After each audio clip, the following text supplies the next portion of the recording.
আল্লাহর কথা, নবীর কথা সর্বযুগেই এটা আমাদের জন্য আদব। জুতা খুলে শোনা এটা একটা আদব। কোরআন সুন্নাহর কথা শোনা, বলা, পড়া, এক্ষেত্রে জুতা পায়ে না থাকা এটা একটা আদব। আজ থেকে বহু বছর আগে, না হলেও 10-15 বছর আগে হবে, আমার একজন বুজুর্গ মানুষ, নেককার আলেম, একদিন আমারে বলছিলেন যে মাওলানা, অজু করার সময় এটাও তো আল্লাহ তাআলার কাছে নিজের গুনাহ মাফের বড় মাধ্যম অজু। ওই সময়ও অজুর যে হাত, মুখ, নাক, চোখ ধোয়া, মানে অজু করার সময় হযরত বলছিলেন যে জুতা পায়ে না দেওয়া, খুলে অজু শুরু করা, এটা একটা আদব। আমার এটা ওই দিনে মনে হয়েছে, আলহামদুলিল্লাহ আজও আমি চেষ্টা করি এই আমলটা করতে। দেখবেন আমাদের অনেকেই বেখেয়ালে জুতা পায়ে পুরা অজু শেষ করি, পরে পাও ধোয়ার সময় হয়তো কেউ জুতা খোলে, তারপরে পাও ধোয়।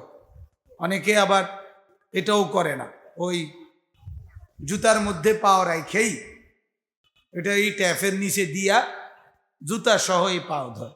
যা হইল হইল আর কি। আসলে এটা ঠিক না, বরং পায়ের গোড়ালির সামান্য অংশ ভালোভাবে ধোয় নাই, ধুইছে, ভালোভাবে ধোয় নাই। এটাও আল্লাহ নবী সাল্লাল্লাহু আলাইহি ওয়াসাল্লাম চূড়ান্তভাবে অপছন্দ করছে। এবং দূরের থেকে সাহাবায়ে কেরামকে দেখছেন কয়েকজনকে, যে ওনারা অজু করে শেষ করে ফেলতেছে, অথচ পায়ের গোড়ালির পিছনের অংশ ভালোভাবে ধৌত করে নাই, ঘষে একটু ভালোভাবে হাত দিয়ে হাত লাগায়া ধোয় নাই। ওনাদের নামাজের ওয়াক্ত তখন খুব সামান্য বাকি ছিল, বুখারীর রিওয়ায়াত। ফলে ওনারা একটু তাড়াহুড়া করতেছিলেন।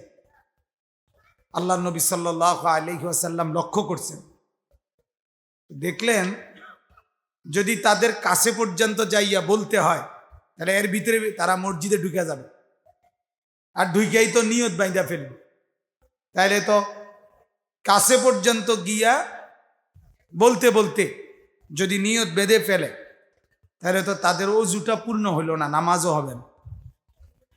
এজন্য নবী সাল্লাল্লাহু আলাইহি ওয়াসাল্লাম ওনার স্বাভাবিক নীতি বিরুদ্ধ, স্বাভাবিকভাবে নবী সাল্লাল্লাহু আলাইহি ওয়াসাল্লাম উঁচু আওয়াজে কখনোই কথা বলতেন না। এটা নবীজির একটা আদত ছিল, তিনি উচ্চ আওয়াজে কথা বলতেন না। কর্কশ উঁচু আওয়াজ এটা নবীজির ছিল না, স্বাভাবিক আওয়াজে কথা বলতেন।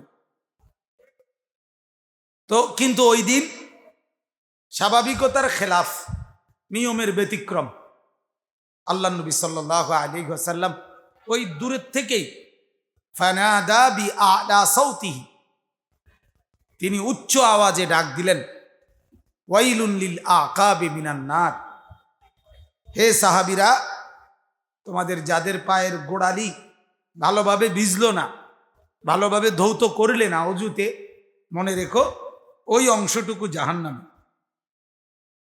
ওই অংশটুকু জাহান্নামে যাবে।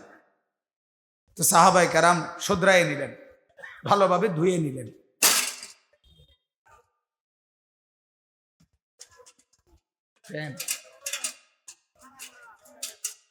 লা হাওলা ওয়ালা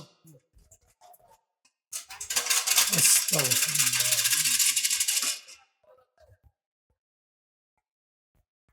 তো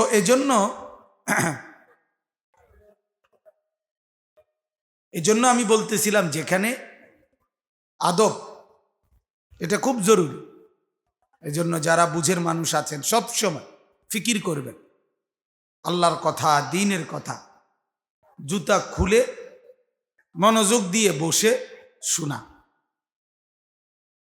হাদিসের মধ্যে আছে, আমাদের প্রিয় নবী সাল্লাল্লাহু আলাইহি ওয়াসাল্লাম ইরশাদ করেছেন, আল্লামানি রব্বি ফা আহসানা তালিমি।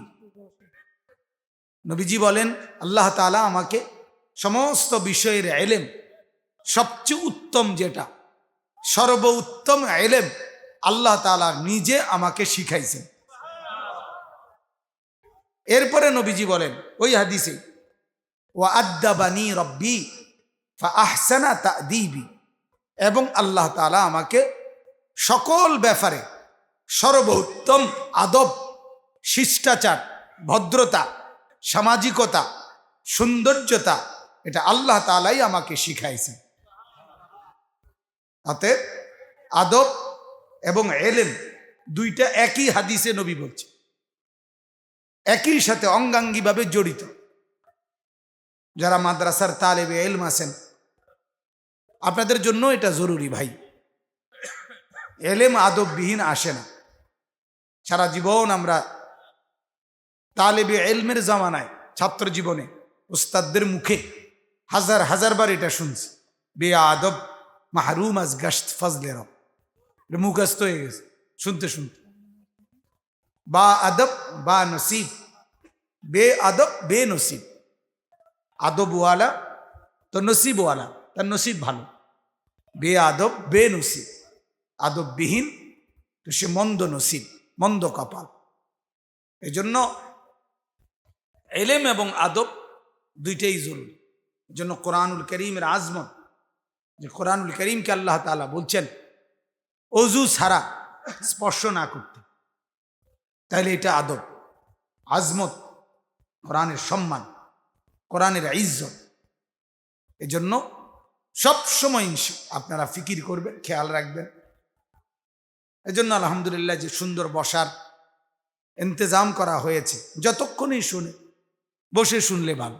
এটাতে আদব বোঝা যায়, ভদ্রতা বোঝা যায়। আর মাশাআল্লাহ, আমি তো আইসা দেখলাম যে ফ্যান লাগাই দিছে। বাহ! দোয়া করেন যে রামচন্দ্রপুর তরকারি বাজারের সামনের বছরের মাহফিল এসি লাগাই দিল। ওয়া মা যালিকা আলাল্লাহি বিআজিজ। আল্লাহ তাআলার জন্য তো এটা কঠিন না। কি বলে? কঠিন? এটা কঠিন না। ফ্যান যেখানে লাগাই দিছে সেখানে আর কি রইছে? মাশাআল্লাহ, আল্লাহ তাআলা ফিকিরে বরকত দান করে। আসলেই গরম কিন্তু বাস্তবিকই প্রচন্ড। গতকালকে আমি যেখানে মুজাফফরগঞ্জ লাকসাম বয়ান করছিলাম, মানে গরমে অনেক কষ্ট হয়েছে আমারও, সাথীদেরও। তো এই জন্য আদব ইনশাআল্লাহ আমরা সবাই খেয়াল রাখবো। বিশেষ করে জুতা পায়ে কোরআন এবং সুন্নাহর কথা শুনবো না, বলবো না। আল্লাহ তাআলা আমাদেরকে তৌফিক দান করে।